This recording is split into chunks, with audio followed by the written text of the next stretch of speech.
കടുത്ത വേദനകൾക്കും ക്യാൻസർ പോലെയുള്ള രോഗങ്ങൾക്കും പ്രതിവിധിയായി നൽകുന്ന വേദന സംഹാരി മരുന്നുകൾ വലിയ തോതിൽ കൊറിയർ മാർഗം എത്തിച്ച് വിദ്യാർത്ഥികൾക്കും ജിമ്മിൽ പോകുന്നവർക്കും വടംവലിക്കാർക്കും വിൽപ്പന നടത്തിവന്ന 23-കാരൻ പോലീസിന്റെ പിടിയിലായി. കോട്ടയത്താണ് സംഭവം. പൊൻകുന്നം ചിറക്കടവ് ശാന്തിഗ്രാം 8 അമീർ ഖാനാണ് പ്രതി. ഡൽഹിയിൽ നിന്നുമാണ് ഇയാൾ സ്ഥിരം കൊറിയർ മാർഗം ഷെഡ്യൂൾ എച്ച് വിഭാഗത്തിൽപ്പെട്ട വേദന സംഹാരികൾ കേരളത്തിൽ എത്തിച്ചുകൊണ്ടിരുന്നത്.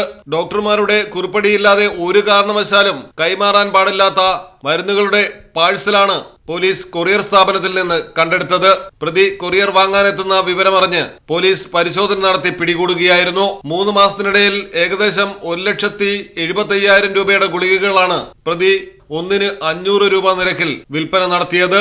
മുൻപ് കഞ്ചാവ് കേസിലും ഉൾപ്പെട്ട ആളാണ് അമീർ ഖാൻ. മലയാളം ടെലിവിഷൻ, കോട്ടയം. എല്ലാരും പറയുന്നു ഡിഫറെന്റ് ആയിട്ടുണ്ട്, നല്ല ഭംഗിയുണ്ടെന്നൊക്കെ. നല്ലതല്ലേ? ഞാനല്ല, സ്വർണം. Safa Gold and Diamonds, different by design.